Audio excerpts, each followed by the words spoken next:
Hello everyone, welcome to my channel. This is Muskan Gupta.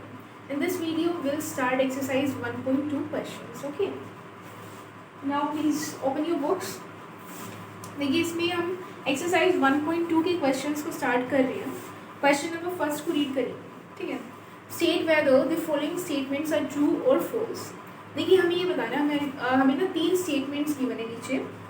उसमें हमें ये बताना है कि वो स्टेटमेंट्स ठीक हैं या गलत हैं. ट्रू और फॉल्स में हमें आंसर करना है. ठीक है.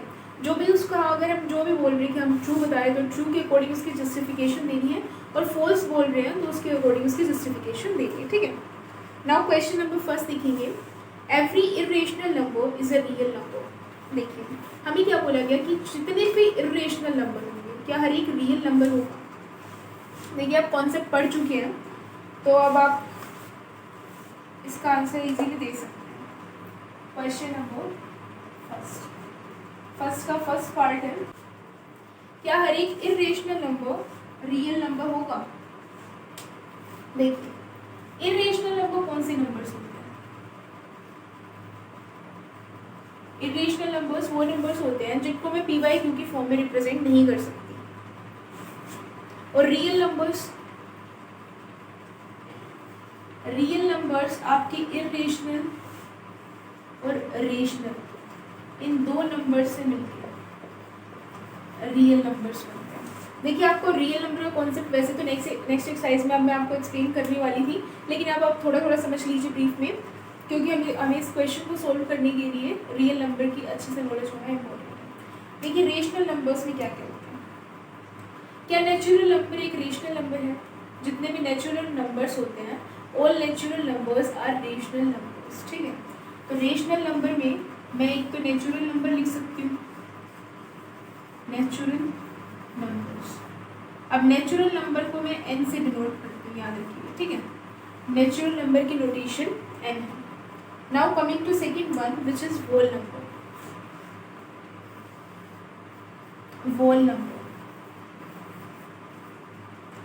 होल नंबर को हम w से डिनोट करेंगे. ठीक है. Natural number starts with 1, whole number starts with 0. ठीक है. Then third one is integers. ये सारे रेशनल नंबर्स हैं. इंटीजर्स में भी आपको पढ़ा चुके हूँ, positive integers, negative integers. Integers को हम z से डिनोट करते हैं. ठीक है बच्चे. तो रेशनल नंबर में ये सारे नंबर्स आ जाते हैं. सेकेंड पार्ट था इरेशनल नंबर्स का. इरेशनल नंबर्स में रूट वाले, पाई, ये सारे इरेशनल नंबर्स में आ जाते हैं. ठीक है. तो जो रियल नंबर्स होते हैं वो इरेशनल और रेशनल नंबर्स, इन सब की ग्रुपिंग से, इन सब की कलेक्शन से हमारा रियल नंबर बनता है. ठीक है. सारे नंबर्स रियल नंबर्स के अंदर आते हैं. ठीक है. नाउ हमारा क्वेश्चन था क्या हर एक इरेशनल नंबर रियल नंबर होगा. Yes of course every irrational number is a real number. देखिए कैसे. अगर √2 है, √2 एक इरेशनल नंबर है. √2 इरेशनल नंबर होने के साथ साथ एक रियल नंबर भी तो है. देखिए ये कुछ इस टाइप से है कि एक बड़ा बॉक्स है जो कि रियल नंबर है. इस रियल नंबर के अंदर इरेशनल नंबर्स प्लस में रेशनल नंबर्स, सारे नंबर्स आ रहे हैं. ठीक है. तो इसमें एक बात बताइए, जो नंबर √2 है, जो √2 हमारा इरेशनल है, वो एक रियल नंबर भी होगा. ऐसे ही अगर कोई नंबर लाइक नेचुरल नंबर है 0, या फिर वॉल नंबर में लगा लीजिए 0. अगर 0 एक रेशनल नंबर है, रेशनल नंबर होने के साथ साथ वो रियल नंबर भी होगा. ठीक है. अब समझ में आ रहा है कि क्या बताना चाह रही हूँ मैं, कि जो हर एक इरेशनल नंबर रियल नंबर होता है. फाइन. अब समझ में आ गया होगा. सिंस जो हमारे रियल नंबर होते हैं वो इरेशनल और रेशनल नंबर से ही मिलके बने होते हैं. ठीक है. I think it is clear to you now. So हम बोल सकते हैं true every irrational number is a real number. इसके बाद सेकेंड क्वेश्चन पे आ जाएंगे. देखिए सेकेंड क्वेश्चन में क्या बोल रहा है. Every point on the number line is of the form √m where m is a natural number. देखिए हमने नंबर लाइन पढ़ी है 0, 1, 2 इंफिनिटी, यहाँ पे -1, -2. ठीक है. कुछ ऐसे हमारी एक नंबर लाइन होती है. तो हमें क्या बोला गया, every point on the number line, जितने भी पॉइंट हमारी नंबर लाइन पे है हम उन सबको रूट एम की फॉर्म में रिप्रेजेंट कर सकते हैं, जहाँ पे एम हमें नेचुरल नंबर गिवन है। क्या ऐसा पॉसिबल है, ये हमें बताना है। देखिए सोचिए, तो देखिए फॉर एग्जाम्पल 4 ले लीजिए, या फिर 2 है, 2 को हमें रिप्रेजेंट करना है इस फॉर्म में, तो मैं बोल सकती हूँ 2 को मैं 2 इज इक्वल्स टू रूट 4 लिख सकती हूँ, where 4 is a natural number. तो मैं 2 को लिख पा रही हूँ ऐसे रूट की फॉर्म में, 2 is equals to root 4 where 4 is a natural number, तो ये कंडीशन तो सेटिस्फाई कर रहा है। ऐसे ही अगर 9 दे दिया जाए मुझे, या फिर और कोई एग्जाम्पल ले लीजिए 1 दे दिया, तो मैं 1 को भी लिख सकती हूँ रूट एम की फॉर्म में। बट नाउ एक एग्जाम्पल लीजिए नेगेटिव इंटीजर्स पे से, लाइक -2। -2 को आप किस नेचुरल नंबर्स के रूट में लिख सकते हो? क्या ऐसा कुछ है, क्या ऐसा पॉसिबल है कि आप -2 को किसी नेचुरल नंबर के रूट में लिख दो, कि किसी नंबर का स्क्वायर रूट निकाल लें और हमें एक नेगेटिव नंबर मिल जाए? क्या ऐसा पॉसिबल है?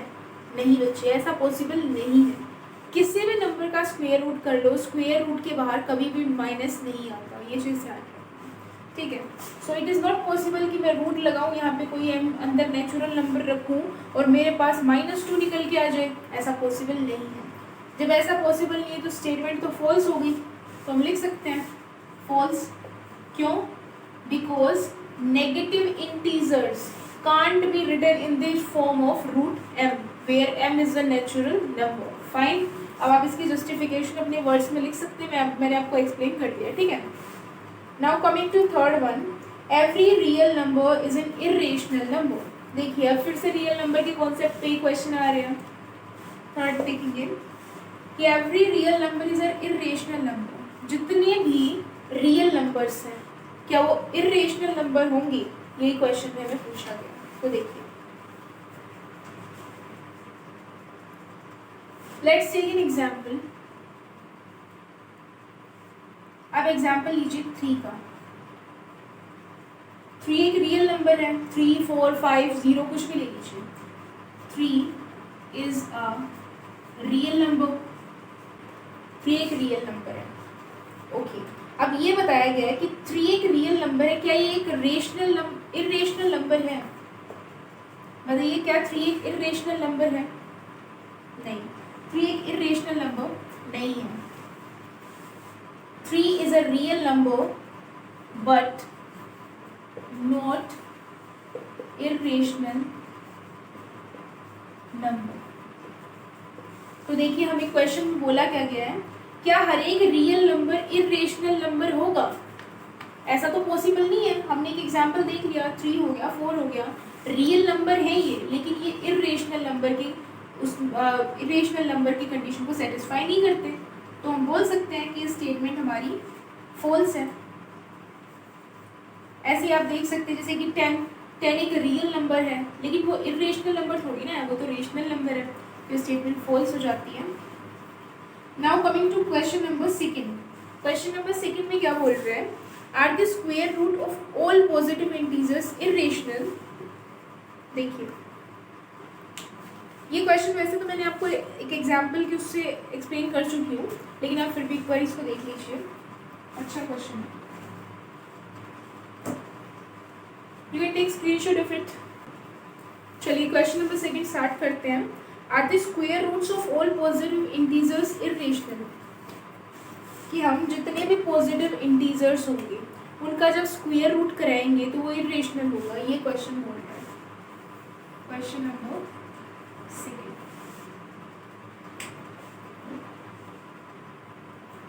क्वेश्चन बोल रहा है कि जितने भी अंदर पॉजिटिव नंबर्स होंगे, नेगेटिव नंबर्स तो हम ले नहीं सकते, यहाँ पे पॉजिटिव नंबर्स लेंगे, कि हम जितने भी पॉजिटिव नंबर्स लें, फॉर एग्जांपल 6, रूट 6 ले लेते हो, तो एक इरेशनल नंबर है, इरेशनल नंबर की कंडीशन को सेटिस्फाई कर रहा है।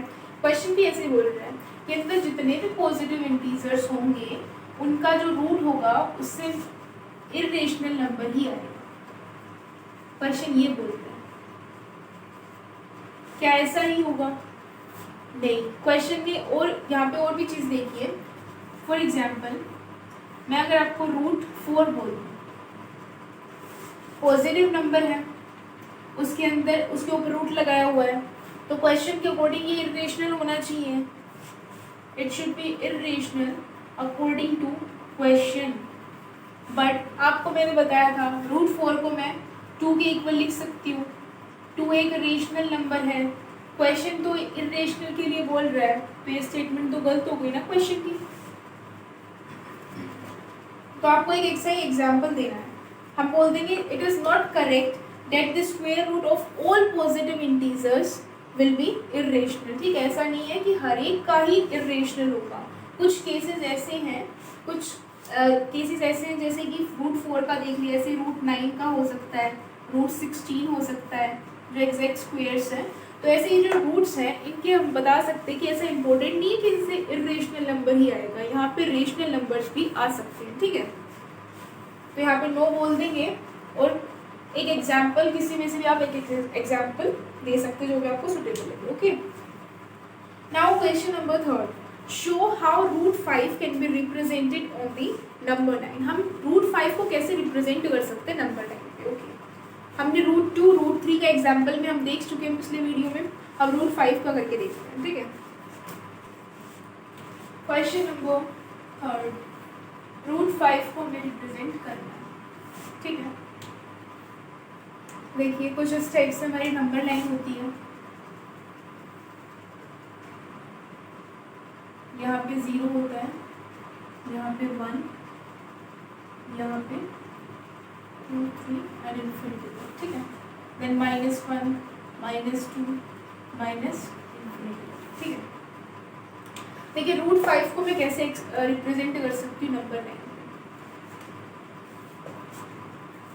0 से अगर मैं 2 तक यहाँ पे डिस्टेंस 2 ले लूँ, ठीक है, यहाँ से यहाँ तक मैं डिस्टेंस 2 ले लेती हूँ। लेट से 0 को पॉइंट दे देते हैं, ए रिप्रेजेंट कर रहा है 0 को, और यहाँ पे इस पॉइंट को ले लेते हैं बी। ए से बी तक का डिस्टेंस आपका 2 हो जाएगा। ठीक है, this distance will be 2 unit. Fine, हम बी से एक परपेंडिकुलर ड्रॉ करेंगे। सेम फॉर्मेट चल रहा है जैसा एग्जाम्पल में कराया। यहाँ पे 1 यूनिट का हम परपेंडिकुलर ड्रॉ करेंगे। लेट से इसको, इस पॉइंट को नाम दे देते हैं सी, ए टू बी, बी टू सी। ठीक है, ये 2 हो गया, ये 1 यूनिट हो गया। नाउ ज्वाइन ए सी। अब ए सी को हम ज्वाइन करेंगे। ठीक है, देखते हैं अब ए सी की वैल्यू क्या निकलेगी। आपने पाइथागोरस थ्योरम पढ़ी हुई है, पाइथागोरस थ्योरम का ही सारा खेल इस क्वेश्चन में। देखिए पाइथागोरस थ्योरम,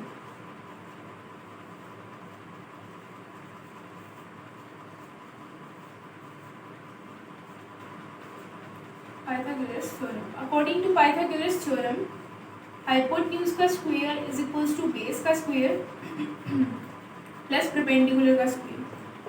पाइथागोरस थ्योरम यही तो बोलती है कि हाइपोटेन्यूज का square is equals to base plus B perpendicular का स्क्वायर। तो देखिए ये चीज़ क्या है, यहाँ पे A C is equals to hypotenuse का काम करेगी, यहाँ पे ए सी हाइपोटेन्यूज का काम करेगी, और बेस का काम कौन कर रहा है? ये चीज़ बेस है, बेस का काम आपका ए बी कर रहा है। ठीक है, ए बी का स्क्वायर प्लस में परपेंडिकुलर का काम आपका बी सी करेगा। ठीक है, बी सी का स्क्वायर। ए बी की क्या वैल्यू गिवन है?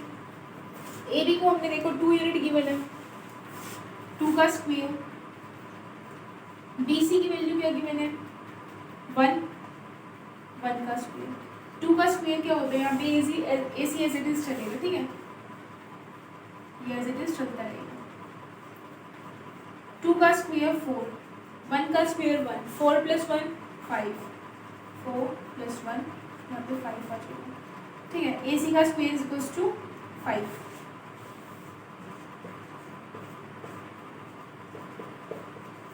फिर से वही कॉन्सेप्ट, इस तरफ स्क्वेयरिंग है, इस तरफ जाएगी, √5 हो जाएगा, √5। ए सी की वैल्यू क्या आ गई? जो ये ए सी हमने ज्वाइन किया था इसकी वैल्यू आपकी √5 आ जाएगी। Taking O as centre and A C as radius.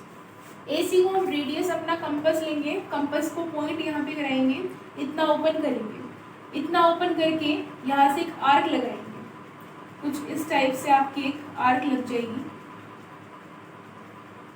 ऐसे आर्क लगा देंगे, ठीक है। यहाँ पे जो ये पॉइंट आएगा इसको लेट से नाम दे देते हैं P. This P will represent √5 on the number line. जो ये पी पॉइंट है ये √5 को नंबर लाइन पे रिप्रेजेंट करेगा, ठीक है। तो यहाँ पे आप लिख सकते हैं taking O as centre,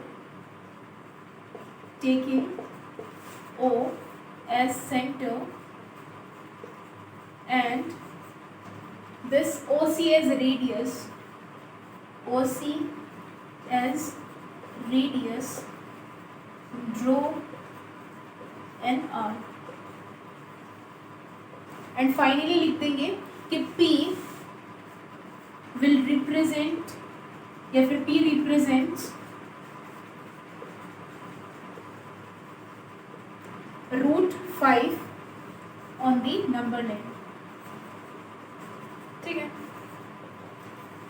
okay, I think अब क्लियर हो गया होगा, सारा क्वेश्चन समझ में आ गया होगा कि √5 को हमने कैसे रिप्रेजेंट किया है। एक बार क्विकली समराइज कर लेते हैं ये कैसे किया है। देखिए हमने 0 से 2 तक का डिस्टेंस लिया, 2 यूनिट हो जाएगा। ए और बी इसको हमने नेमिंग कर दी। बी से हमने 1 यूनिट का परपेंडिकुलर ड्रॉ करेंगे, उसको नेम कर दिया हमने, नेमिंग दे दी सी, ठीक है। ए सी को ज्वाइन कर देंगे, यहाँ पे पाइथागोरस थ्योरम लगेगी, हाइपोटेन्यूज का square equals to base square plus में परपेंडिकुलर का स्क्वायर। तो देखिए बेस आपका 2 था, जो ये आपके परपेंडिकुलर है ये 1 है, स्क्वेयरिंग करेंगे 2 का स्क्वायर प्लस 1 का स्क्वायर, 4 + 1 5 और यहाँ पे ये √5 आ जाएगा। यहाँ से फिर एक आर्क ड्रॉ कर देंगे और आर्क ड्रॉ करने के बाद जो ये पॉइंट है जहाँ पे ये टच कर रही है, जो ये आर्क और ये नंबर लाइन जहाँ टच कर रहे हैं वो पॉइंट आपका √5 हो जाएगा, वो आपको नंबर लाइन पे √5 को रिप्रेजेंट कर रहा है, ठीक है। आई थिंक अब ये क्लियर हो गया होगा, क्वेश्चन अच्छे से समझ में आ गया होगा। इससे पहले एग्जाम्पल्स में भी हमने 2 क्वेश्चन ऐसे ट्राई कर चुके हैं, तो आपको ये क्रिस्टल क्लियर हो गया होगा।